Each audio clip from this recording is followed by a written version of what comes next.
Halo Yakobian, nama gue Evan and welcome to Yeko Talk Part 2.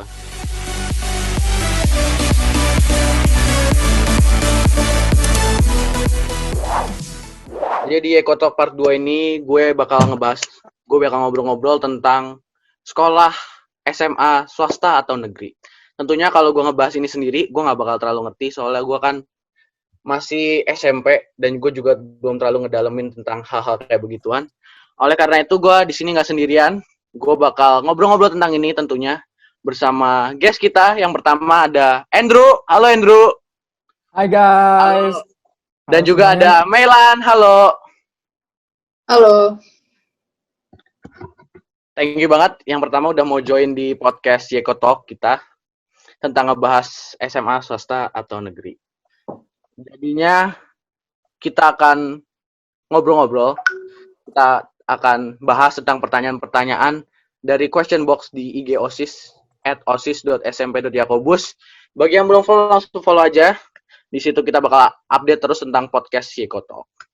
Jadi ya, tanpa berlama-lama lagi, langsung saja kita masuk ke pertanyaan yang pertama. Pertanyaan yang pertama nih, buat Andrew dan Melan. Dari @aaron.silain. Apa sih perbedaan sekolah negeri dan swasta menurut kakak? Thank you Aaron. Perbedaan negeri dan juga swasta. Kalau gue sendiri, gue lanjutin di swasta di SMA Santo Yakobus. Menurut gue perbedaan untuk sekolah SMA Santo Yakobus sendiri dengan negeri di luar adalah mungkin ada beberapa. Yang pertama, menurut gue dari fasilitasnya. Menurut gue sekolah swasta khususnya SMA Santo Yakobus ini cukup lengkap untuk fasilitas-fasilitas yang disediakan. Seperti kita juga punya ruang tata boga, kita punya lab komputer, lab bahasa, dan masih banyak lagi gitu kan. Dan kita juga, menurut gue perbedaannya di kurikulumnya sendiri. Mungkin kalau negeri itu KTSP, mungkin kalau sekolah swasta bisa macam-macam, tergantung ya.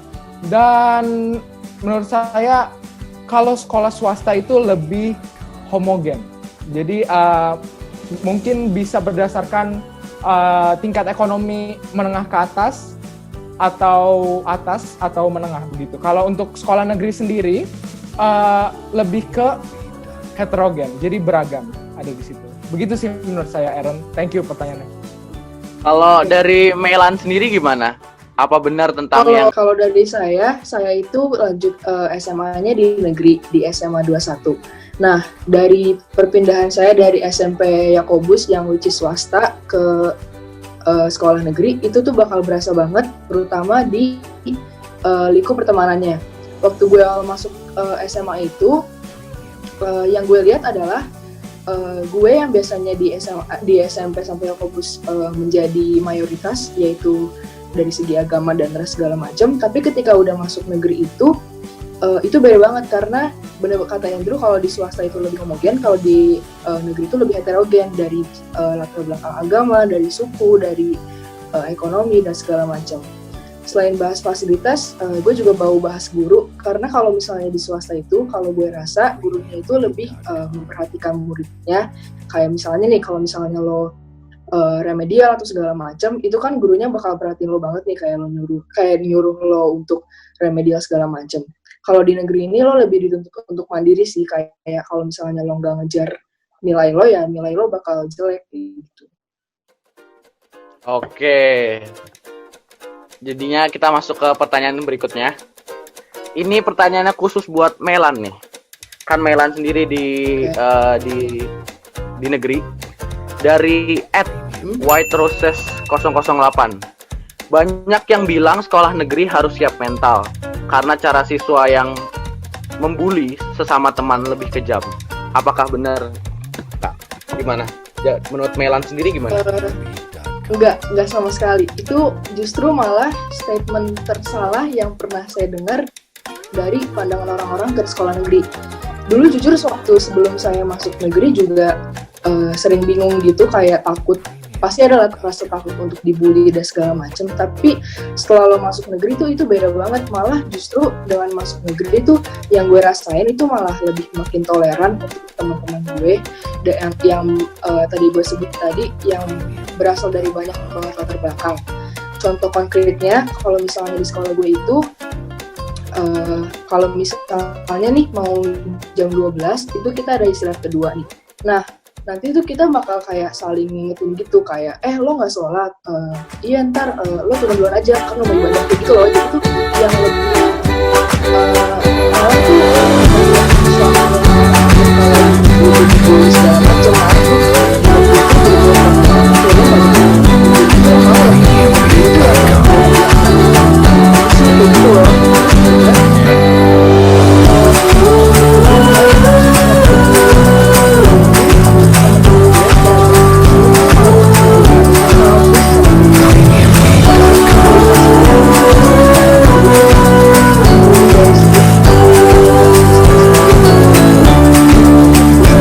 Jadi habis ini kita bakal ada iklan sebelum kita lanjut lebih dalam lagi.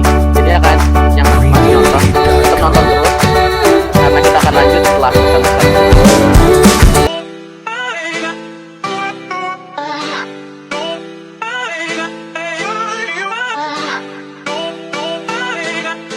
Oke, guys, kembali lagi bersama kita. Kali ini gue bakal ngundang tamu guest kita satu lagi. Tamu ini suka membantu teman tertawa-tertawa di kelas. Dan juga dia hobinya main bola tangan, main basket. Dan juga memiliki followers yang banyak dan juga viewers di TikTok. Langsung saja kita panggilkan. Halo Brian. Salam ganteng dari gue. Gile. Pertanyaan pertama nih. Buat Brian sama Melan. Ada kesulitan nggak, Kak, untuk menyesuaikan diri lagi di sekolah yang benar-benar baru? Pertanyaannya dari @jessica 4 Anggra ini. Jadi gimana? Lu nyesuaiin diri? Siapa dulu nih? Gue atau Melan duluan nih jawab nih. Lu dulu deh. Gue duluan Lu nih. kalau dari lu gimana? Ya, thank you ya pertanyaannya pertama-tama. Jadi kan bapak gue juga kebetulan alumni tahun 88 dan dia juga bilang kalau di CC tuh lu santai aja, kebersamaan tuh bener-bener nomor satu di sono. Dan gue tuh baru bener-bener ngerasain tuh di nomor satu, bener-bener di hari pertama gue ngerasain gitu. Kan ada masa ospek kayak gitu, pengenalan gitu kan, kita nyanyi-nyanyi bareng semua gitu. Walaupun gue nggak kenal aja, waktu itu lagi moshing udah dorong-dorong aja, tapi nggak ada yang sakit hati. Udah pokoknya apa gitu, bener-bener kita semua tuh solid banget satu sama lain. Gue juga kaget banget gitu. Jadi gue ya kesan pertama gue di CC tuh gue nggak ngeduga banget bahwa yang selama ini dibilang wah anak CC tuh solid banget. Ternyata gue baru ngeliat pertama kali tuh gue bener-bener gila dah, parah banget solidnya. Kita lanjut ke Melan. Ada kesulitan buat nyesuaiin diri nggak? Dari lu sendiri di sekolah lu di negeri? Kalau kesulitan nyesuaiin diri itu mungkin wajar lah ya kalau di awal-awal baru minggu-minggu pertama masuk sekolah pasti kayak lagi masa-masanya nyari temen tuh itu susah banget, apalagi tuh banyak banget kayak sekolah-sekolah tuh yang udah mendominasi. Contohnya kalau di SMA gue tuh SMP mendominasi tuh kayak SMP 99, SMP Lab School segala macam yang emang anak-anaknya tuh dari SMP udah kuat banget, udah banyak yang ngincar masuk SMA gue. Pasti di sesi juga gitu nggak sih, Be? Ya banyak di SMP CC juga gitu, yang anak-anak SMP juga awal-awal kayak gitu sih banyak banget. Bandingannya tuh walaupun anak baru kan? Tuh iya. Nah iya kesulitannya paling gitu sih buat masuk ke gimana ya, buat ikut bisa dalam lingkup mereka, untuk masuk ke mereka tuh kayak mungkin itu tantangan awalnya. Cuman kalau misalnya makin lama kalian di sekolah kayak misalnya udah banyak kegiatan kelompok lah, udah banyak mainnya, itu gampang sih sebenarnya, nggak susah juga. Tapi teman-teman lu sendiri open kan sama lu? Open kok, itu baik-baik orangnya. Oke. Kalau tadi kata BR, kalau di CC tuh ada kebersamaannya. Kalau di negeri sendiri ada kebersamaannya juga nggak? Ada dong, apalagi tuh di tengah banyaknya keberagaman, mungkin itu kebersamaan tuh bisa jadi hal yang dijunjung banget dan saling menghargai juga. Jadi itu tuh nggak yang tadi gue bilang di sesi pertama, nggak yang ngebeda-bedain juga gitu loh. Jadi kita makin belajar juga buat temenan sama orang-orang yang nanti kita bakal ketemuin di hari-hari berikutnya gitu loh. Oke. Berikutnya, ke pertanyaan selanjutnya. Kan tadi kalau kita udah ngobrol-ngobrol bareng BR sama Mailan, sekarang kita ke Andrew. Pertanyaan dari Valencia. Apa aja sih keuntungan kakak bersekolah di tempat yang sama selain punya teman-teman yang sama sehingga tidak perlu menyesuaikan diri lebih lagi? Nah, gimana, Drew? Oke. Selain punya teman-teman yang banyak ya, teman-teman yang sama yang dari dulu teman-teman kita, supaya gue nggak usah nyesuaiin diri lagi, itu benar sih. Cuman kalau ditanya di luar dari itu, menurut gue sendiri, yang pertama gue bisa nyelesain misi gue di Yakobus. Misi gue tuh apa sih? Gue pengen bawa nama Yakobus nih lebih terkenal dari yang dulu gitu loh. Gue pengen Yakobus ini menjadi sekolah paling menurut gue itu sih. Dan selain punya teman-teman yang sama, apa yang membuat gue secara khusus, secara pribadi, keuntungan buat gue yang lain juga, gue lebih tahu dan sama gitu loh. Gimana ya, lingkungannya tuh sama. Jadi lingkungannya tuh gue bisa berkembang di lingkungan tersebut lebih pesat dari yang lainnya gitu. Makanya itu keuntungan untuk pribadi gue sendiri gitu. Kalau menurut lu sendiri, misi lu sekarang udah tercapai belum? Yang katanya Belum. pengen bikin SMP sekolah Yakobus lebih terkenal? Belum tercapai. Penuh. Karena gue butuh semua kekuatan dari seluruh siswa SMP, SMA, SD, semua keluarga besar Santo Yakobus gitu. Wede. Drew, gue pengen nanya nih, tapi rada off topic dulu ya. Iya nggak? Kalau tadi BR katanya dia nggak pengen terlalu fokus sama cewek. Kalau lu sendiri gimana sama cewek? Nggak usah difokusin, cewek mah datang sendiri lah ke gue. Lu tahu secara Bukan gue sama kayak gue jawabnya. tenang aja, tenang. Pokoknya kita tuh nggak usah dipikirin itu dulu kan ya. Kalau kita pandai dalam suatu hal, kita menonjol daripada yang lain, secara otomatis cewek juga bakal datang sendiri gitu. Ya nggak, Mei? Iya, paling iya lu emang, paling iya. Mailan sendiri gimana? Bener nggak? Tipe cowoknya harus kayak gitu? Bener nggak dari segi cewek sendiri kayak gitu? Cowok itu yang penting apa ya? Bener sih kalau misalnya punya kelebihan, kayak punya ambisi kayak Andrew, mungkin bakal banyak cewek yang lebih tertarik juga, kayak punya apa ya, yang sosok cowok yang visioner gitu loh. Itu bisa jadi kelebihan sendiri sih sebenarnya. Kita langsung next aja ke pertanyaan berikutnya.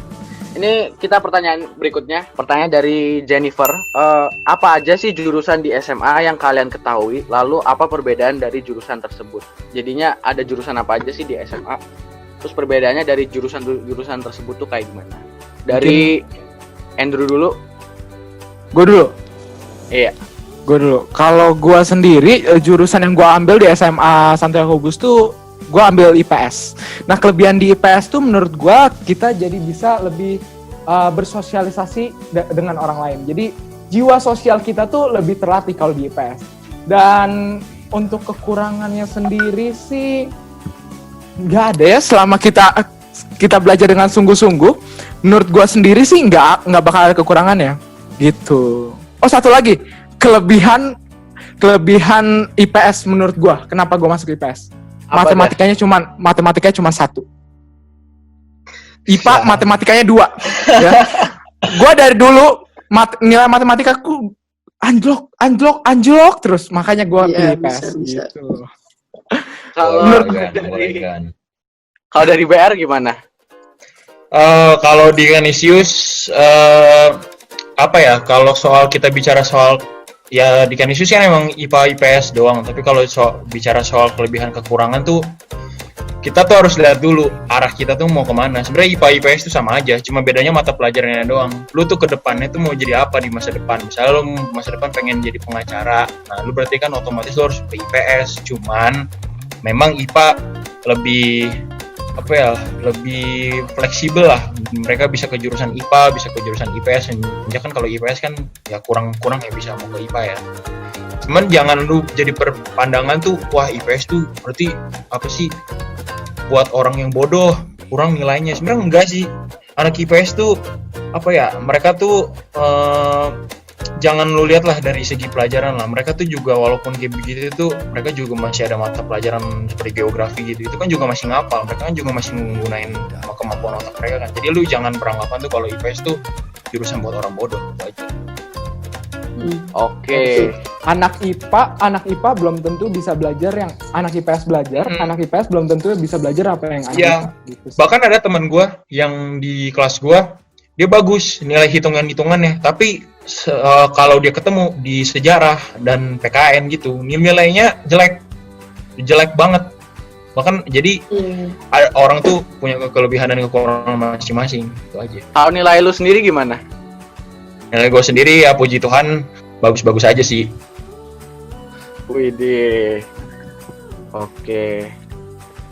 Berikutnya dari Melan, kalau dari Melan sendiri gimana?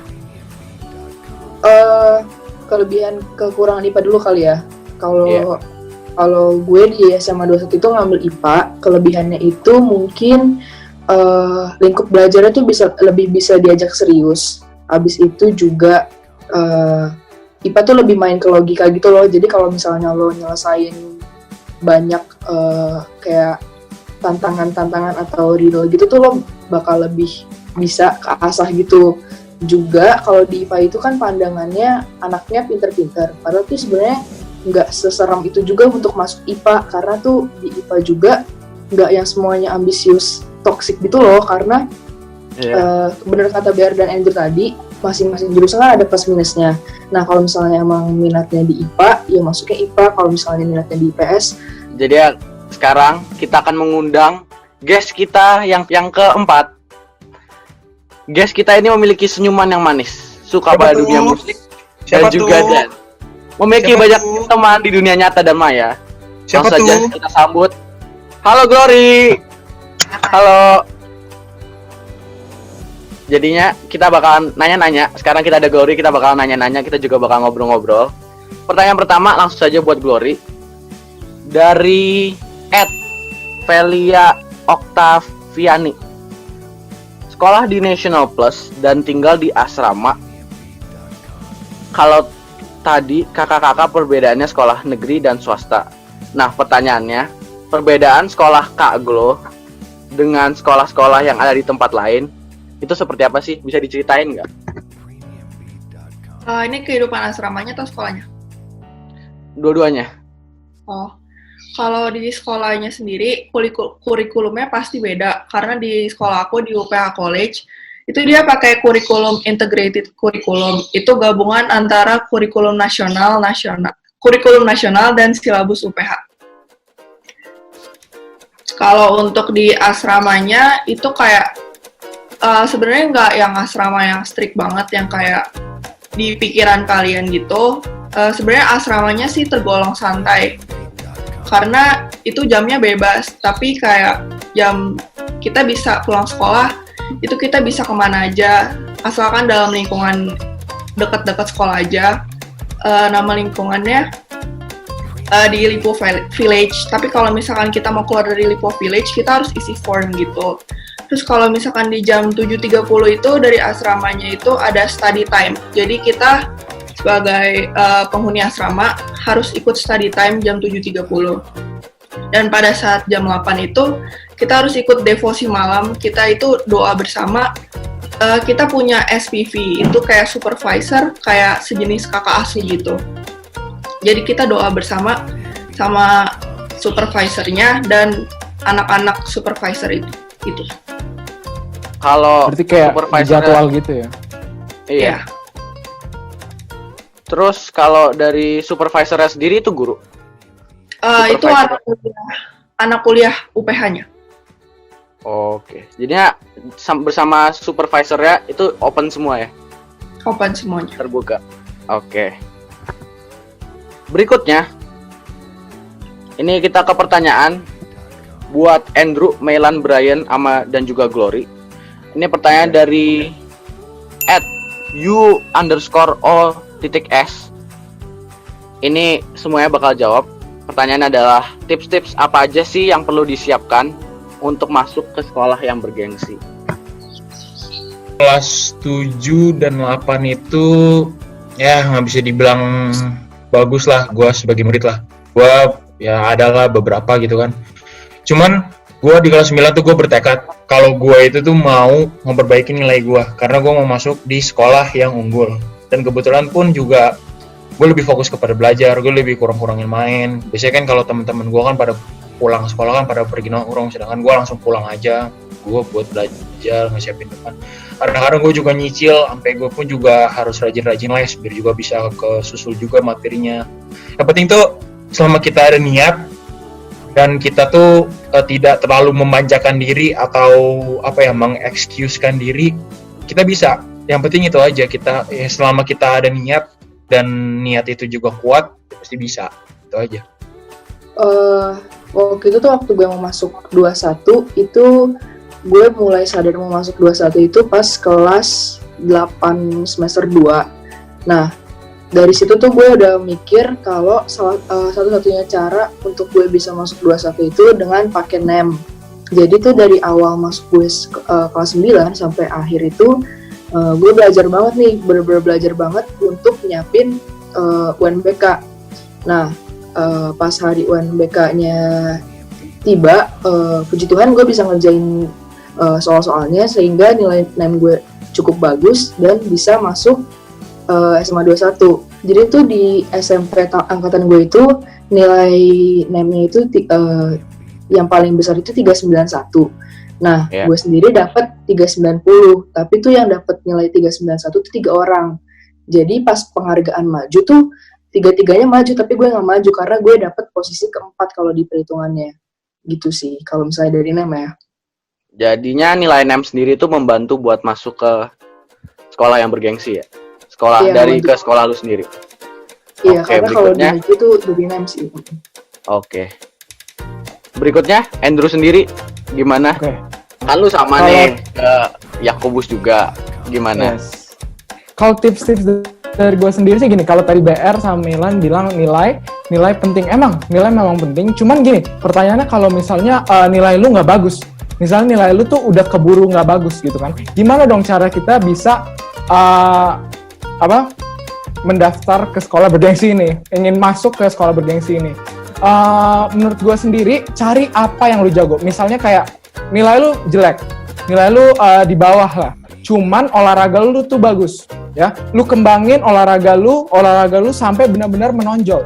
Begitu olahraga lu menonjol dan dilirik sekolah yang bergengsi ini, otomatis lu tuh bakal lebih mudah untuk masuk ke dalam situ. Gitu sih. Yang kedua dari gua, simpel aja sih. Lu harus percaya dan lu harus yakin sama diri lu sendiri. Kalau lu aja nggak yakin sama diri lu sendiri bisa masuk ke sekolah bergengsi ini, nggak ada yang bisa ngeyakinin lu gitu. Jadi lu sendiri harus yakin. Gitu sih dari. Bro, lu sendiri kan MC. Kalau misalkan kita kembanginnya di MC, bisa juga dong? Bisa, tentu bisa. Apalagi MC kan, kalau ngomong MC ya, MC itu kan kita orang panggung. Kita orang ngomong di atas panggung, otomatis orang lain lihat. Misalnya aja ada satu acara dari sekolah, acara ya ngundang sekolah-sekolah lain. Kita ditunjuk menjadi MC kan. Nah, otomatis sekolah-sekolah lain tuh lihat gitu. Misalnya lu mau masuk ke sekolah A, dan sekolah A itu diundang di acara tersebut. Kebetulan lu MC-nya. Kalau lu menunjukkan performa terbaik lu, otomatis sekolah itu bakal ngelirik lu dong, ya kan? Dan lu mau daftar ke sono akan semakin mudah gitu. Pastinya ini dia Andrew yang menghasilkan bibit-bibit MC yang banyak ini. Salah satunya gue nih, gila ya. Oke, kita ke selanjutnya, ke Glory. Kalau dari Glory sendiri gimana yang di National Plus? Apakah ada bedanya? Iya beda. Kalau misalkan mau masuk National Plus, kayak di sekolah gue sendiri di UPH College, nilai penting sih, tapi nggak terlalu dipentingin. Kalau misalkan dari SMP lu, nilai lu nggak bagus-bagus banget, tapi misalkan pas di tes wawancara, hasil wawancara lu bagus, mereka juga bakal mentingin itu, karena mereka nggak terlalu sortir banget, karena dari angkatan gue sendiri tuh ada 300 murid. Jadi yang penting punya kemampuan lebih. Kalau misalkan nggak dinilai, berarti kayak yang Andrew bilang, Milan bilang, dari olahraga gitu sih, sama dari bakat-bakat lain. Sertifikat salah satu hal yang penting sih sebenarnya. Oh iya juga, ya waktu gua tes itu juga diminta sertifikat juga sih, kalau lo mau penghargaan gitu juga. Itu juga bisa menjadi nilai plus juga kalau mau masuk sekolah yang bergengsi. Oke. Jadi kalau sertifikat dari juara lomba juga bisa dong. Dari lomba basket, lomba akademis gitu. Iya. Mau itu Oke. akademis maupun non akademis bakal membantu banget. Oke.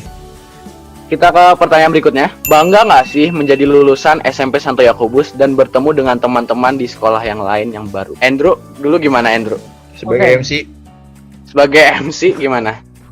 Bangga tidak menjadi lulusan SMP Santo Yakobus. Gue bangga. Jujur gue bangga. Karena gue selama di SMP Santo Yakobus udah memberikan hal-hal terbaik di dalam diri gue gitu. Dan gue bisa menggunakan nama dari SMP Santo Yakobus ini untuk menjadi platform gue untuk semakin berkembang. Maka dari itu gue bangga. Oke. Kalau dari Mailan sendiri gimana? Yakobus terus lu ke di negeri sendiri gimana? Bangga karena gue kaget karena beberapa temen gue juga tahu oh Yakobus yang di deket sini ya gitu. Jadi tuh beberapa temen gue juga tahu kalau tentang SMP Santo Yakobus itu. Juga identitas gue sebagai Yakobians tuh tetap melekat walaupun gue sekarang udah mau kelas 2 SMA, tapi tuh kalau misalnya ketemu guru-guru Yakobus atau teman-teman Yakobus itu bakal tetap berasa senang dan bangganya gitu loh.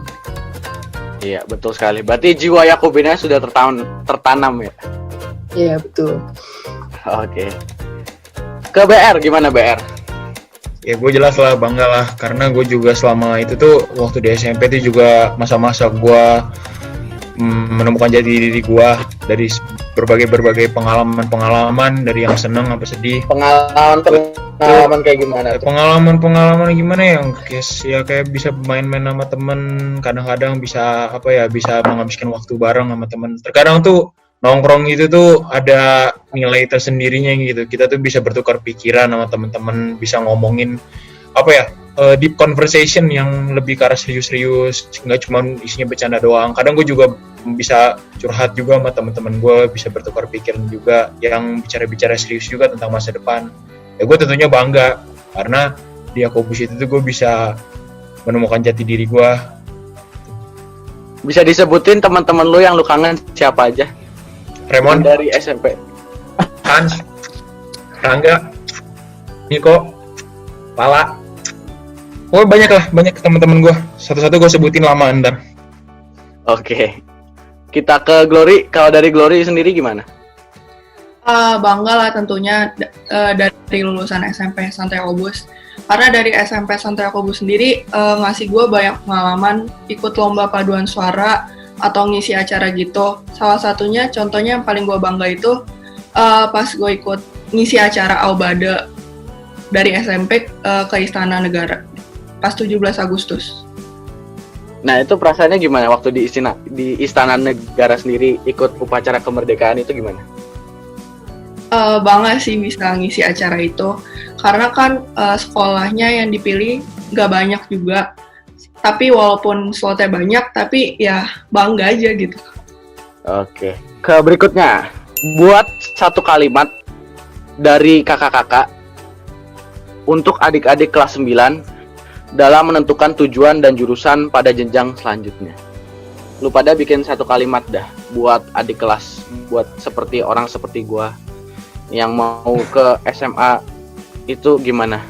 Oke, dari gue sih simpel aja. Gue keinget satu kutipan quotes dari John C. Maxwell, seorang penulis pendeta. Kata-katanya gini, life is a matter of choice, and every choice you make makes you. Hidup adalah pilihan, ya. Semua pilihan yang kamu buat akan membuat kamu. Jadi kalau lu nggak yakin sama pilihan lu, nantinya bakal ribet. Jadi lu sekarang harus tentuin, misalnya lu mau ke SMA mana, SMA A, SMA B, SMA C, kemana, karena pilihan lu ini yang bakal menentukan masa depan lu, gitu loh. Oh, Itu dari gue sih. Dari BR sendiri gimana? Kata gue satu kalimat cuman nih satu aja, berani mencoba. Karena juga di SMP ini kan kita juga kalau menurut gue itu persiapan di SMA, dan SMA itu tuh juga kalau gue bilang tuh persiapan untuk jenjang kehidupan nih sebenarnya. Karena di kuliah itu tuh kita juga bakal mencicipi lah kehidupan itu seperti gimana. Kita bisa mulai tinggal sendiri, harus mulai mikirin cari duit kayak gitu. Jadi kata gue tuh cuma berani mencoba. Makanya salah satunya pun gue juga ke Kanisius, gue pengen mencoba hal-hal yang baru. Dan juga di SMP, gue cuma saranin dalam mencoba hal yang baru. Coba, misalnya lu punya bakat piano, tapi lu nggak tahu, ya lu coba aja main piano. Siapa tahu kan bakat, siapa tahu ya udah bukan, itu jadi sekedar hobi aja. Jadi lu berani mencoba, berani mengambil resiko lah kalau gue bilang. Mau mengembangkan talenta, walaupun juga itu lu bisa harus keluar dari zona nyaman. Terkadang emang kita harus keluar dari zona nyaman biar kita bisa berkembang. Oke. Kalau dari Glory sendiri gimana? Satu kalimat, kalau tadi BR katanya berani mencoba, dari Glory sendiri gimana? Kalau dari gue simpel aja, jangan panik dan terburu-buru dalam ambil jurusan.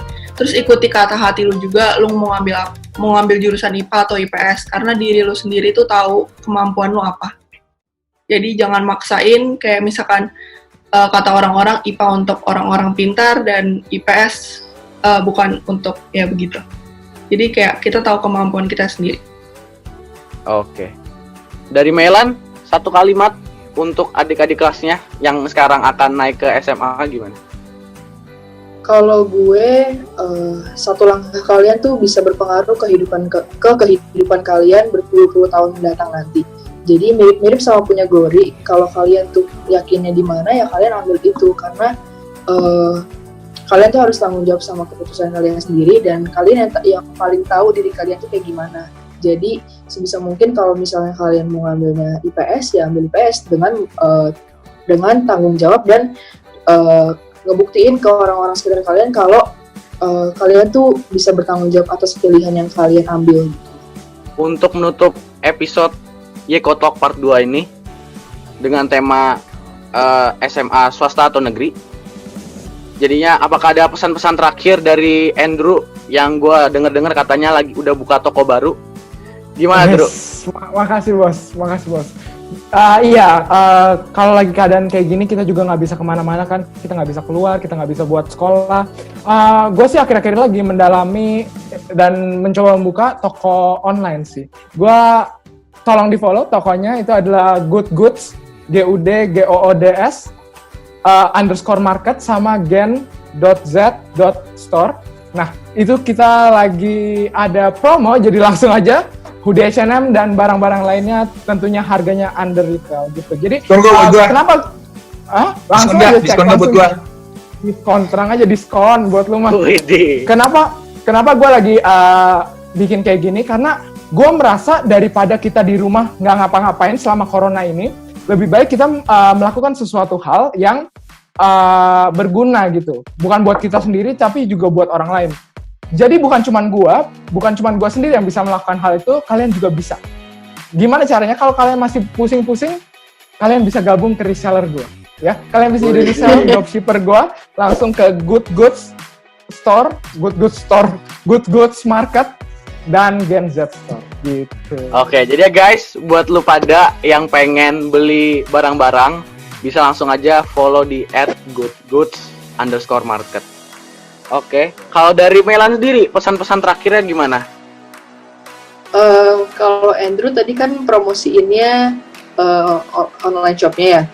Iya. Kalau gue promosiin apa ya? Instagram aja kali ya, follow Instagram gue aja di @melananggrain. Sama TikTok juga ya tadi. @melananggrain. Biar ngalahin followersnya BR.